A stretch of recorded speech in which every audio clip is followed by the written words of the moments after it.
This channel does not promote any violent, harmful, or illegal activities. All content provided by this channel is meant for an educational purpose only.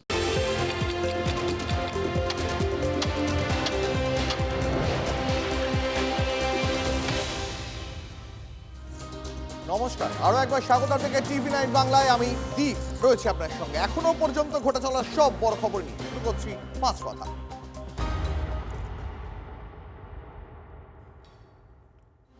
ব্যারাকপুরের আনন্দপুরি ময়দানে অমিত শাহের মুখে আনন্দপুরের অগ্নিকাণ্ডের প্রসঙ্গ। দুর্ঘটনা নয়, আনন্দপুরে অগ্নিকাণ্ডের নেপথ্যে মমতা বন্দ্যোপাধ্যায় সরকারের দুর্নীতি। ভোটবঙ্গে এসে আক্রমণে শোনালেন কেন্দ্রীয় স্বরাষ্ট্রমন্ত্রী অমিত শাহ। মোমো সংস্থার মালিককে কেন এখনো গ্রেপ্তার করা হলো না? কেন এখনো তিনি অধরা? ৩২ ঘন্টা পর কেন ঘটনাস্থলে যান দমকল মন্ত্রী? এই প্রশ্নগুলো তুলেছেন কেন্দ্রীয় স্বরাষ্ট্রমন্ত্রী অমিত শাহ। বিজেপি ক্ষমতা এলে অগ্নিকাণ্ডে দোষীদের জেলে ভরার হুঁশিয়ারি দিয়েছেন তিনি।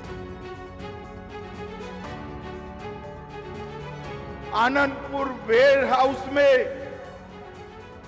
मोमो फैक्ट्री में लगी हुई आग में मारे गए सभी श्रमिकों को श्रद्धांजलि देकर मेरी बात की शुरुआत करना चाहता हूं।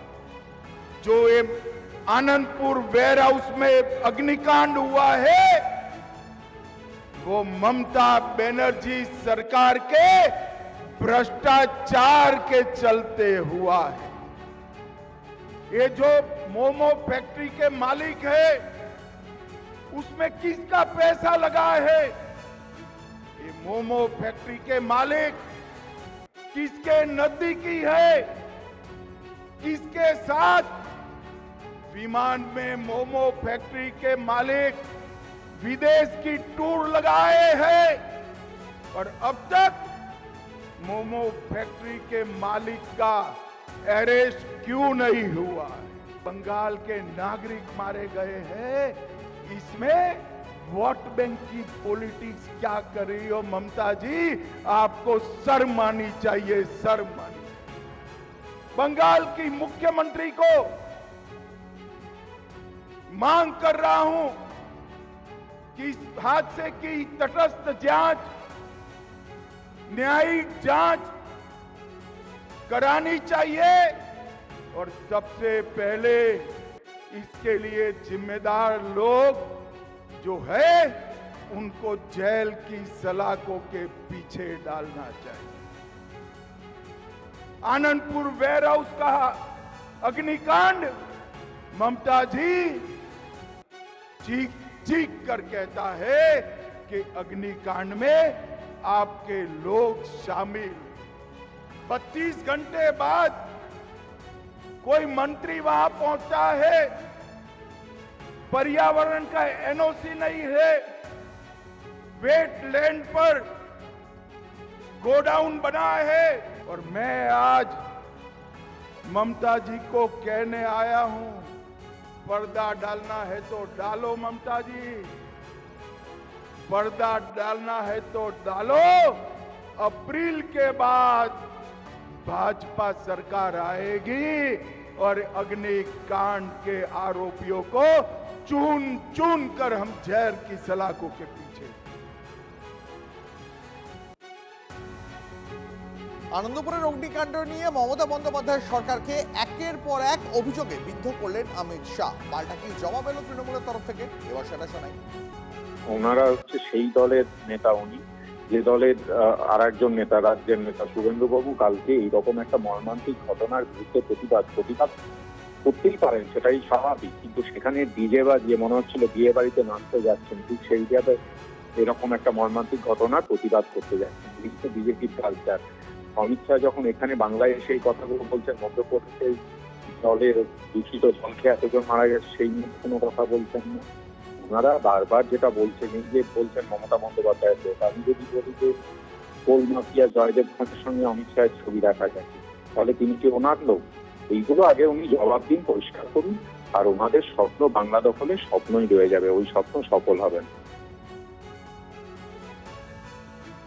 রাজ্য সরকার তো পুরোপুরি দায়ী। রাজ্য সরকারের কোনো অগ্নি নির্বাপক ব্যবস্থা পরিদর্শন করার বা অডিট করার কোনো জায়গা নেই। প্রত্যেকবার একটার পর একটা ঘটনা ঘটে। বলা হয় যে অডিট হয়নি, অডিট হয়নি। তাহলে আমাদের প্রশ্ন হচ্ছে দমকল মন্ত্রী গোটা বছর কি করছিল, তার অডিট হওয়া দরকার। দমকল মন্ত্রী কি এটাই কাজ, গোটা বছর পুজো করব, জন্মদিন পালন করব, কখনো কৈলাস খেয়ে অমুক শিল্পী তমুক শিল্পীকে নিয়ে এসে নাচাগানা করব, এই যদি কাজ হয় তো দমকল মন্ত্রী সবার আগে অডিট হওয়া উচিত যে গোটা বছর বেটা করেটা কি। মমতা বন্দ্যোপাধ্যায় গ্রেপ্তার করবে না তো? মমতা বন্দ্যোপাধ্যায়ের সাথে সেই ওয়াও মোমোর মালিকরা মনে নেই আপনাদের, বিদেশে গিয়ে ঘুরে বেড়াচ্ছিল, এবং আমাদের কাছে গোপন সূত্রে খবর আসছে বেশ কিছু তৃণমূল নেতা এবং মন্ত্রীর টাকা এই ওয়াও মোমোতে খাটে। নামগুলো আমরা পরে প্রকাশ্যে আনবো। মন্ত্রীর একজন মহিলা মন্ত্রীর টাকাও নাকি খাটে এখানে, আমরা শুনেছি। অমিত শাহের আক্রমণ পাল্টা অভিষেক বন্দ্যোপাধ্যায়। লাশের রাজনীতি করে বিজেপি, শকুনের মতো মৃতদেহ খোঁজে। বেসরকারি গুদামে কি হচ্ছে সরকারের পক্ষে দেখা সম্ভব নয়, সরকার ব্যবস্থা নিয়েছে, কাউকে ছাড়া হবে না। আনন্দপুর অগ্নিকাণ্ডে অমিত শাহের আক্রমণের জবাব অভিষেকের। একটা ঘটনাকে নিয়ে পলিটিক্স করা এটা বিজেপির কায়দা। বিজেপি শকুনের মৃতদেহ খোঁজে আর মৃত্যুর রাজনীতি করে, শকুনের মতো লাশের রাজনীতি। অমিত শাহ বলছেন যে আনন্দপুরে যে ঘটনা ঘটেছে তার জন্য মমতা বন্দ্যোপাধ্যায় দায়ী, 1 মাস আগে গোয়ায় যে ঘটনা ঘটেছে তার জন্য তাহলে নরেন্দ্র মোদী দায়ী। একটা মানুষ কত নিচে নামতে পারে যে এই জিনিসগুলোকে নিয়ে রাজনীতি করছে? একটা প্রাইভেট গোডাউন, তার মধ্যে কে কী পরিস্থিতিতে আছে সরকারের পক্ষে এটা দেখা সম্ভব নয়। দুর্ভাগ্যজনক ঘটনা ঘটেছে, সেই গোডাউনের মালিক এবং ওয়াও মোমোর ম্যানেজমেন্টের দায়িত্বে যারা ছিলেন তাদের সবকটাকে সরকার অ্যারেস্ট করেছে, ব্যবস্থা নিয়েছে। এবং এর উপরেও যদি কেউ থাকে, আমরা চাই কেউ যদি এর সাথে ইনভলভ থাকে, সে যত বড় শিল্পপতি হোক, সরকার কাউকে স্পেয়ার করবে না।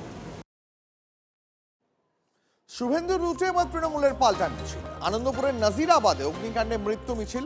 পুলিশ তৃণমূল কংগ্রেসকে দায়ী করে গতকাল গড়িয়া থেকে মিছিল করেন বিরোধী দলনেতা। নরেন্দ্রপুর থানার 200 মিটার আগে সেই মিছিল শেষ হয়। মৃত্যু নিয়ে রাজনীতি করতে এসেছিলেন মানুষের পাশে একমাত্র তৃণমূলই। ঢালাই ব্রিজ থেকে কামালগাজী মোড় পর্যন্ত মিছিল করে পাল্টা তৃণমূল নেতা কর্মীরা।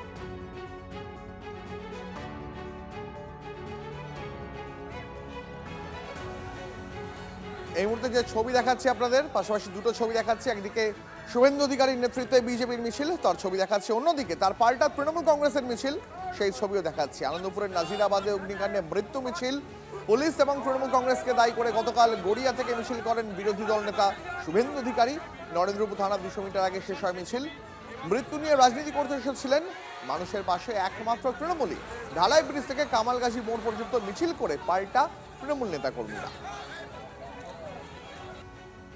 শুধু মিছিল করে রাজনীতি করতে আসার সময় অনেক আছে, কিন্তু এতগুলো মানুষ মারা গেছে, এখানে রাজনীতি নয়। আসুন সবাই মিলে, আমরা সবাইকেই বলবো, আপনাদেরকেও বলবো, যেটা পজিটিভ, যেটা ভালো হবে সেটা দেখান, এবং প্রত্যেকটা মানুষের পাশে থেকে আমরা রাজনীতি না করে যারা মারা গিয়েছে তাদের প্রিয়জন, তাদের বাড়ির প্রিয়জনকে তারা হারিয়েছে, তারা হাহাকার করছে, আমরা তাদের পাশে থাকি।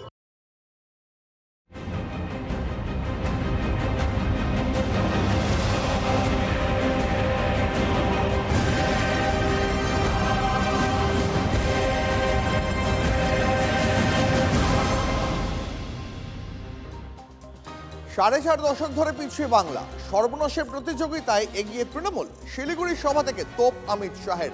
কমিউনিস্ট পার্টি বাংলাকে পিছনে ঠেলেছে, তৃণমূল আরো পিছনে ঠেলছে। करीब करीब 4.5 दशक से बंगाल पिछड़ता गया, पिछड़ता गया, पिछड़ता गया।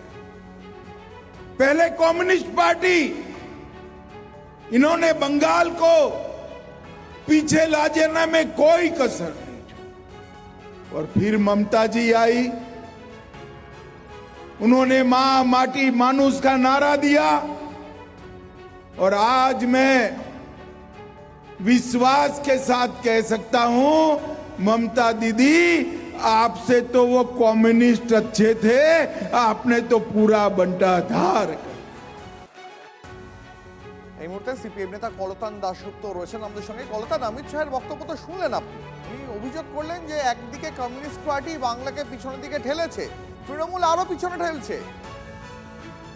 তৃণমূল পশ্চিমবাংলাকে পিছনে ঠেলছে সেটা নিয়ে কারুরই কোনো সন্দেহ থাকার কথা নয়, কিন্তু অমিত শাহ নিজে যে গোটা দেশটাকে পিছনের দিকে ঠেলে নিয়ে যাচ্ছেন, কাজকর্ম বন্ধ করে দিয়ে গিয়ে পরিযায়ী শ্রমিকদের ওপর অত্যাচার করে গোটা দেশের সমস্ত জাতীয় সম্পদ বেসরকারি হাতে বেচে দিয়ে যে গোটা দেশটাকে উনি পিছনের দিকে ঠেলে দিয়েছেন, সেই আয়নাটা ওনার সামনে ধরার কোনো লোক কেন নেই, এটাই তো প্রশ্ন। ভোট এলেই খালি এ ভালো ও খারাপের কথা তাদের মনে পড়ে।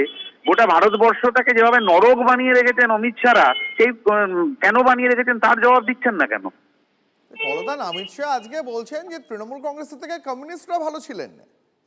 মানুষের সমর্থন আমরা চাই, এটা ঠিক, কিন্তু যারা এককালে মানুষে মানুষে বিভেদ বাঁধিয়ে দাঙ্গা বাঁধিয়েছেন, যারা গোটা দেশের মানুষের মধ্যে ধর্মজাতের মধ্যে লড়াই বাঁধিয়ে দিয়েছেন, সেই আরএসএস বিজেপির কোনো সার্টিফিকেট কমিউনিস্টদের প্রয়োজন নেই। বেশ, অনেক ধন্যবাদ আপনার প্রতিক্রিয়ার জন্য।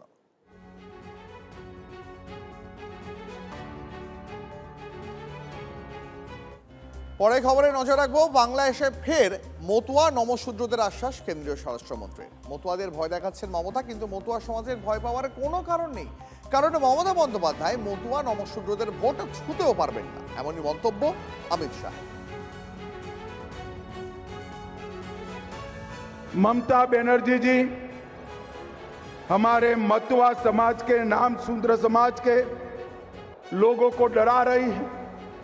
शांतनु जी बार बार मुझे फोन कर रहे हैं, मैं सार्वजनिक कार्यक्रम में कहकर जाता हूं, मतुआ समाज और नाम शूद्र समाज को डरने की कोई जरूरत नहीं है। आपके वोट को ममता बनर्जी छू नहीं सकती। তৃণমূল নয়, মতুয়াদের ভয় দেখাচ্ছে বিজেপি, তাদের বিরুদ্ধে ব্যবস্থা নিকে বিজেপি নেতৃত্ব, এমনই দাবি অভিষেক বন্দ্যোপাধ্যায়। এসআইআর করে তৃণমূলকে বিপাকে ফেলতে গিয়ে পায়ের তলার মাটি হারিয়েছে বিজেপি, অমিত শাহকে জবাব অভিষেকের। ওদের নেতারাই তো বলেছে মতুয়া ভাইদের যদি নাম বাদ দেয় বাদ দেবে। তৃণমূলকে আক্রমণ না করে বিজেপি আগে ডিসিপ্লিনারি অ্যাকশন, যে বিজেপির সাংসদরা মতুয়ার বিরুদ্ধে কথা বলে, মতুয়াকে ভয় দেখাচ্ছে কে? শান্তনু ঠাকুর, অসীম সরকার। বাংলায় কে বলেছিল এসআইআর ঘোষণা হওয়ার আগে যে 1 কোটি লোকের নাম বাদ যাক? তা মানুষকে ভয় দেখাচ্ছে কে? তৃণমূল তো বলেনি, বিজেপির নেতারাই তো বলেছে 1 কোটি লোকের নাম বাদ যাবে। কেউ বলেছে 1 লক্ষ নাম বাদ গেলে বাদ যাবে, কেউ বলেছে 5 লক্ষ মতুয়া ভাইদের নাম বাদ গেলে বাদ যাবে, কেউ বলছে 1 কোটি বাঙালির নাম বাদ যাবে। যারা আমাদের রোহিঙ্গা বাংলাদেশি বলে দাগিয়ে দিয়েছিল, আজকে ড্রাফট লিস্ট থেকে যে 58 লক্ষ লোকের নাম বাদ গেছে, তাদের মধ্যে কতজন রোহিঙ্গা আর কতজন বাংলাদেশি? যারা এসআইআর করে মানুষকে ভীত সন্ত্রস্ত ভয় দেখাতে চেয়েছিল, তারা আজকে বুঝতে পারছে যে এসআইআর করতে গিয়ে তাদের পায়ের তলার যেটুকু মাটি ছিল সেটুকু ছড়ে গেছে। বিজেপির যা ভোট শতাংশ ছিল, আগামী দিন দেখবেন কি অবস্থা হবে। বাংলার উন্নয়নে দরাজ মোদি গত 10 বছরে অন্তত 10 লক্ষ কোটি টাকা বরাদ্দ করেছেন, কিন্তু তৃণমূলের সিন্ডিকেটের পকেটে গেছে সেই টাকা। বাংলায় বিজেপিকে আনুন, কাটমানি বন্ধ হবে, এমনই দাবি কেন্দ্রীয় স্বরাষ্ট্রমন্ত্রী। 10 লক্ষ কোটি নয়, 10 পয়সার হিসাব দিন, শ্বেতপত্র প্রকাশ করুন, পাল্টা চ্যালেঞ্জ ছুড়লেন অভিষেক।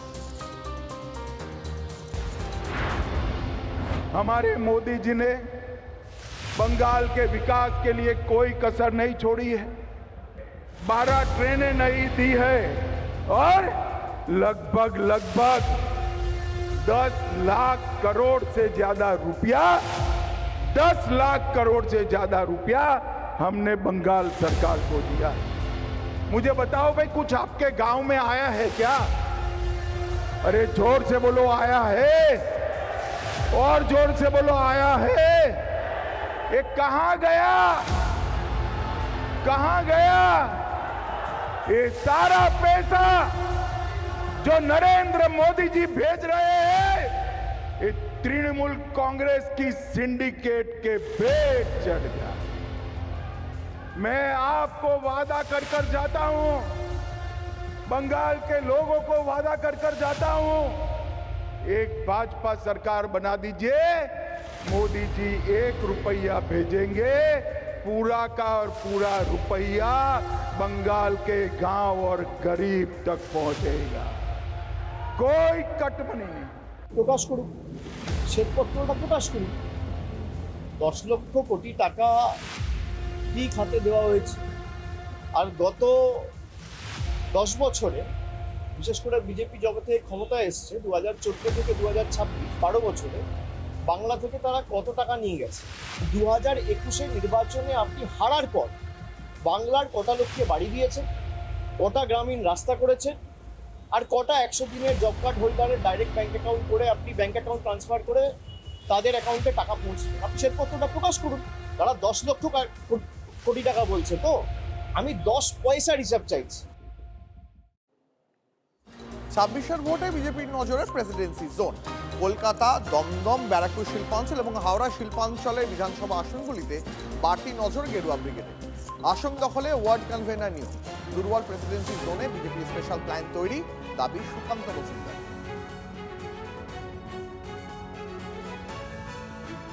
আমরা কলকাতার জন্য এবার স্পেশাল প্ল্যানিং করেছি, আপনারা নিশ্চয়ই জেনেছেন, সেটা ওয়ার্ড কনভেনার নিযুক্ত হয়েছে। আগে ওয়ার্ডের কনভেনার বহু আগে একসময় বিজেপিতে ছিল, পরবর্তী সময় ওয়ার্ড কনভেনার কনসেপ্টটা উঠে গেছে। তো স্বাভাবিকভাবে বিজেপির প্ল্যানিং বিজেপির সেই মতোই চলছে।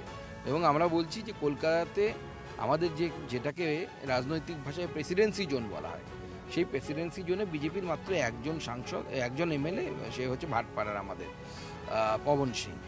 এইবার আমরা কলকাতাতে বিশেষ করে একদম মূল কলকাতা যাকে বলি, উত্তর কলকাতা, দক্ষিণ কলকাতা, দমদমের কিছুটা অংশ বা এদিকে হাওড়া ধরুন, এই বৃহত্তর কলকাতা, সেই কলকাতার মধ্যে Bharatiya Janata Party significant number of seat পাবে। 11 কেন, ওরা 311 বলছে না কেন? আমার বক্তব্য হচ্ছে, বাংলায় একটা প্রচলিত কথা আছে, পাগলে কি না বলে, ছাগলে কি না খায়, সব কথার উত্তর দিতে হয়। এটার একটাই উত্তর, একটা আমাদের সভাপতি যেমন একটা প্রবাদ বললেন, আমি বলতে পারি যে বারবার পুজো চাইবে চিত হয়ে শুতে, পুজোকে উপর হয়ে শুতে হবে। পরের খবরে আসি। রেজিনগরে হুমায়ুন কবিরের জনসভা। হুমায়ুনের মঞ্চে মুসলিম লীগ, মিম, এসডিপিআই। তৃণমূলে একটাই পোস্ট, বাকি সব ল্যাম্প পোস্ট। রেজিনগরের সভা থেকে তৃণমূলকে কটাক্ষ জনতা উন্নয়ন পার্টির চেয়ারম্যান হুমায়ুন কবিরের।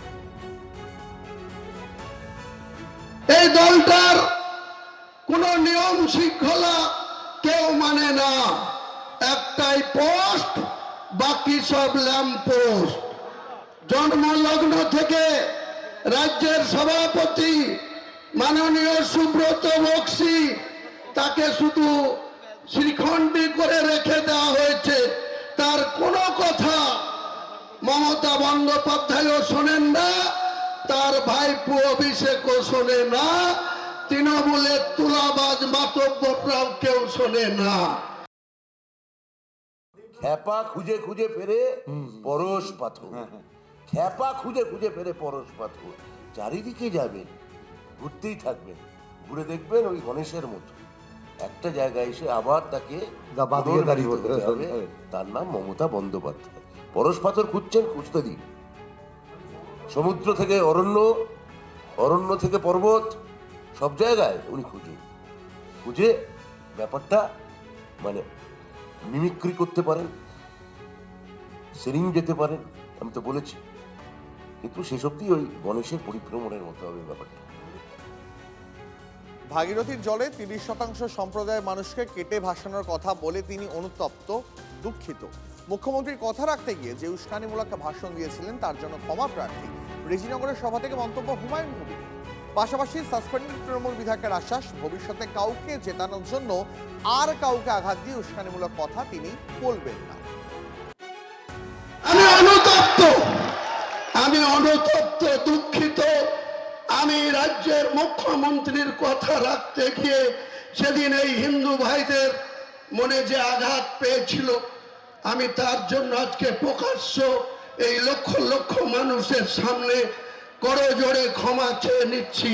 ভবিষ্যতে এরকম মিথ্যাবাদী মুখ্যমন্ত্রীর কথায় হুমায়ুন কবির আর কোনোদিন কোনো সাম্প্রদায়িক কোনো উস্কানিমূলক কথা বা কাউকে জিতানোর জন্য কাউকে আঘাত করার কথা হুমায়ুন কবির বলবে না, আপনারা ভরসা রাখতে পারেন।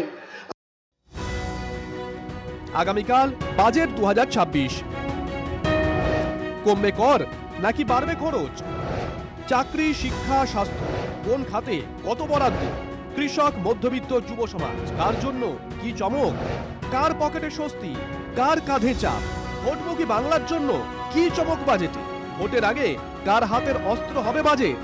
বাজেটের সব আপডেট সবার আগে TV9 বাংলায়। আগামীকাল দিনভর।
স্কটিশ চার্চ কলেজের হস্টেল থেকে ছাত্রী দেহ উদ্ধার। তৃতীয় বর্ষের ছাত্রী ঋষিতা বণিককে অচেতন অবস্থায় উদ্ধার।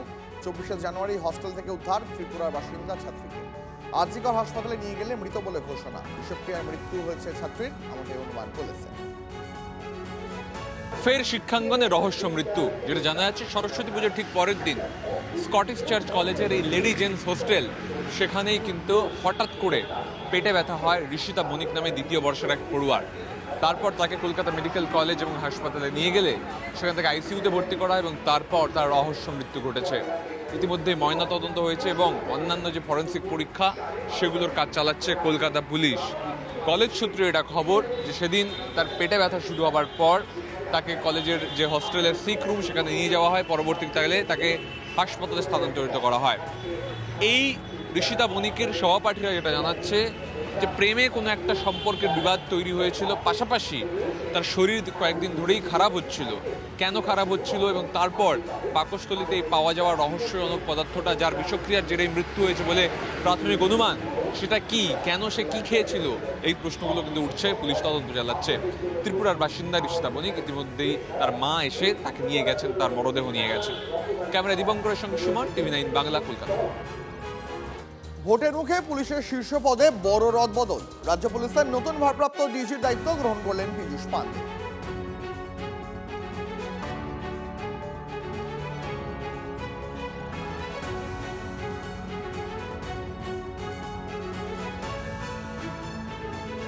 আমার সব সহকর্মীবৃন্দ আছে আর আমরা একটা টিমের হিসাবে কাজ করব। এখানে আপনাদের পাবলিকের জন্য আমরা আছি, পাবলিকের পুরো সহযোগিতা নিয়ে আমরা যেন প্রপার পুলিশিং করতে পারি, যেরকম আছে ওটাকে আমরা এগিয়ে নিয়ে যাব, এটাই। উনি ভালো মানুষ, কিন্তু পীযূষ পান্ডেকে কাজ করতে দেওয়া হবে বলে মনে হয় না, মন্তব্য শুভেন্দু অধিকারী। রাজীব কুমারের মতন পীযূষ পান্ডেকে দিয়েও অনৈতিক কাজ করানোর আশঙ্কা করছেন বিরোধী দল নেতা। পীযূষ পান্ডে অ্যাক্টিং ডিজিপি হয়েছে, ফাইনালি ইউপিএসসি দেবে। পীযূষ পান্ডে এমনি লোক, বাহ্যিকভাবে আমি যেটুকু জানি, যেহেতু এই রাজ্যে অনেকদিন ধরে আমি পাবলিক রিপ্রেজেন্টেটিভ, পলিটিক্সের সঙ্গে যুক্ত, পীযূষ পান্ডে এমনি খারাপ লোক নয়, কিন্তু ওকে কাজ করতে দেবে বলে আমার মনে হয় না। ও পীযূষ পান্ডেকেও রাজীব কুমার, মনোজ ভার্মা, বিনীত গোয়েলের মতো অনেক খারাপ খারাপ কাজ মমতা ব্যানার্জির করতে হবে, যেটা নন্দিনী চক্রবর্তী কিছুদিন আগে ইডির উপর হামলাতে মুখ্যমন্ত্রীকে সাহায্য করলেন, এই কাজই করতে হবে। এই রাজ্যে সবচেয়ে সমস্যার মূলে হচ্ছে রাজ্যের মুখ্যমন্ত্রী। এই মুখ্যমন্ত্রীকে না সরালে কোনো সাংবিধানিক বডিও বাঁচবে না, এই রাজ্য বাংলা এগোতে পারবে না। কেন্দ্রীয় সরকার যে অপরাধের তালিকা সমস্ত রাজ্যের ক্ষেত্রে বছরে বছরে বার করে, সেন্ট্রাল ক্রাইম রেকর্ড ব্যুরোর যে রিপোর্ট, তাতে দেখা যাচ্ছে যে পশ্চিমবঙ্গ অনেক ভালো জায়গায় আছে বিজেপি শাসিত রাজ্যগুলির থেকে। এটা হচ্ছে কেন্দ্রের তথ্য। উত্তরপ্রদেশ, মধ্যপ্রদেশ, রাজস্থান, মহারাষ্ট্র, তারা সব ক্রাইমের ক্ষেত্রে পশ্চিমবঙ্গকে পেছনে ফেলে অনেক এগিয়ে গেছে। সুতরাং আজকে এই পর্যায়ে পশ্চিমবঙ্গে নতুন পুলিশ কর্তারা অ্যাপয়েন্টেড হচ্ছেন, সেটা নিয়ম মেনে হচ্ছে। শুভেন্দুবাবু কি ভাবলেন তাতে কিছু যায় আসে না। আগামীকাল বাজেট 2026। কমবে কর নাকি বাড়বে খরচ? চাকরি, শিক্ষা, স্বাস্থ্য কোন খাতে কত বরাদ্দ? কৃষক, মধ্যবিত্ত, যুব সমাজ কার জন্য কি চমক? কার পকেটে স্বস্তি, কার কাঁধে চাপ? ভোটমুখী বাংলার জন্য কি চমক বাজেটে? ভোটের আগে কার হাতের অস্ত্র হবে বাজেট? বাজেটের সব আপডেট সবার আগে TV9 বাংলায়। আগামীকাল 3 ভর।